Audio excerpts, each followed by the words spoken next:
Doune-and-War, Kerry, Ireland. The haunted fortress of the Smerwick Massacre. True horror story. The Atlantic Ocean is at its most terrifying after sunset.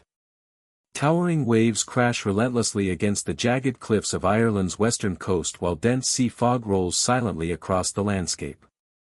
Hidden within this eerie wilderness lies Doune-and-War, meaning Fort of Gold, an ancient fortress on the Dingle Peninsula in County Kerry. Despite its beautiful name, there was never any legendary treasure buried here. Instead, historians remember this place for one of the bloodiest massacres in Irish history. Locals, however, believe that something far darker remains trapped within its ruined walls. Many claim the souls of those who died here never truly left, and that the fortress still echoes with their final moments more than 4 centuries later. Unlike many haunted castles whose ghost stories rely entirely on folklore, Doune-and-War is built upon a genuine historical tragedy. In September 1580, during the Second Desmond Rebellion, around 600 Spanish and Italian soldiers landed at Smerwick Harbour to support the Irish rebellion against English rule. They fortified themselves inside Doune-and-War, believing the rugged cliffs and natural defences would make the fortress impossible to capture. From the sea, the fortress appeared nearly invincible. Steep rock faces protected 3 sides, while the surrounding landscape offered little room for a direct assault. For the soldiers inside, it seemed like the perfect place to survive until reinforcements arrived. The English crown responded swiftly. Lord Deputy Arthur Grey led a large force supported by heavy artillery and surrounded the fortress completely.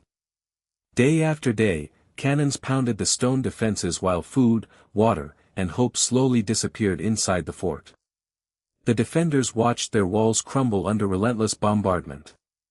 Wounded soldiers received little medical care, supplies ran dangerously low, and exhaustion spread throughout the garrison.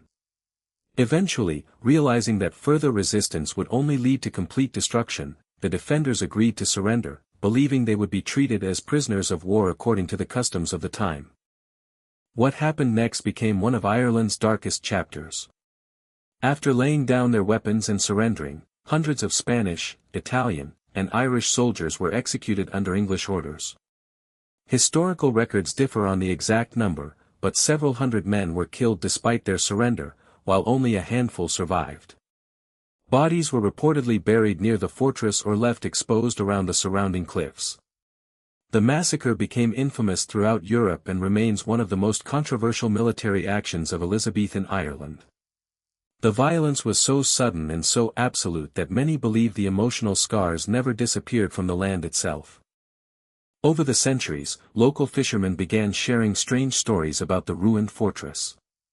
Many refused to sail close to the cliffs after dark, claiming they often heard voices carried by the wind. Some described the sounds as distant prayers spoken in unfamiliar languages, while others believed they were the desperate cries of soldiers begging for mercy.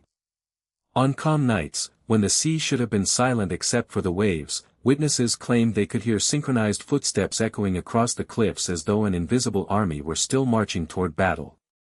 One of the oldest legends tells of a fisherman returning home before dawn after checking his lobster traps. As he passed below the cliffs beneath Doune-and-War, he noticed dozens of lights moving slowly along the ruined walls. At first, he assumed another fishing crew had gathered near the fortress. Curious, he guided his small boat closer. However, the lights remained strangely silent. There were no voices, no laughter, and no movement beyond the flickering glow itself.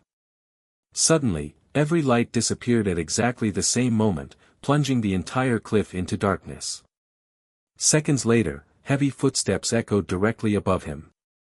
The sound resembled hundreds of soldiers marching in perfect formation.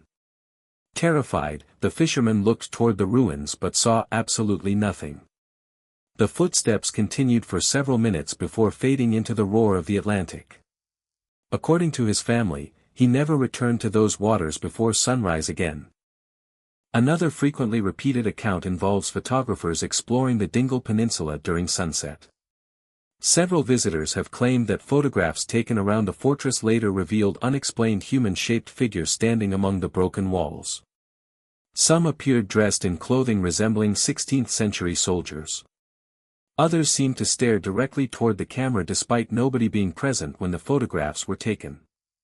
Paranormal enthusiasts argue that these figures may represent residual hauntings, ghostly images replaying moments of the massacre over and over again. Skeptics believe lighting conditions, sea mist, and unusual shadows can easily create convincing illusions. Yet many visitors remain unsettled after reviewing their photographs. Modern hikers have also reported unsettling experiences while exploring the site. Some describe sudden drops in temperature despite warm weather only moments earlier. Others claim electronic equipment such as cameras, drones, or mobile phones briefly malfunction without explanation. Several visitors have described feeling watched while standing inside the remains of the fortress. Even when surrounded by friends, they report an overwhelming sensation that unseen eyes are following every movement.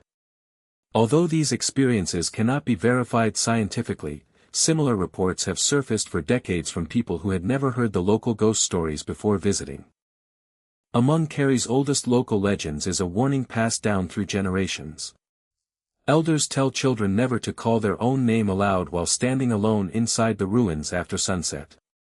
According to the legend, if someone repeats their name 3 times into the darkness, another voice may answer from somewhere within the broken stone walls. The voice will sound almost identical to their own, but no one should ever answer back. While there is absolutely no historical evidence supporting this tale, it remains one of the region's most enduring supernatural traditions and continues to be shared among local families. Paranormal investigators have occasionally visited Doon and were hoping to capture evidence of ghostly activity. Some claim to have recorded unexplained whispers or distant metallic sounds resembling sword-striking armor. Others report unusual electromagnetic readings around the ruins. However, none of these findings have been independently verified, and there is no scientific consensus that the site is genuinely haunted.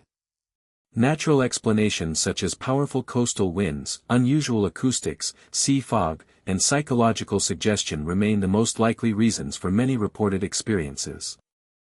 Historians emphasize that the true horror of Doon and War does not require ghosts to be frightening. The confirmed events of 1580 are tragic enough. Hundreds of men surrendered believing their lives would be spared, only to face execution shortly afterward. Standing among the ruins today, visitors know they are walking across ground forever connected to betrayal, fear, and unimaginable loss. That knowledge alone can leave a powerful emotional impression, even without any supernatural explanation. Today, Doon and War remains one of Ireland's most atmospheric historical sites. During daylight, it offers breathtaking views of the Atlantic Ocean and the dramatic cliffs of the Dingle Peninsula. But when evening arrives and thick mist begins drifting in from the sea, the ancient fortress transforms into something altogether different. The silence becomes unnerving. Every gust of wind sounds like distant whispers. Every crashing wave resembles the thunder of marching feet. Whether these sounds are simply nature, or echoes of history, is a question no one has ever answered. Historical note: the Smerwick Massacre of 1580 is a well-documented historical event.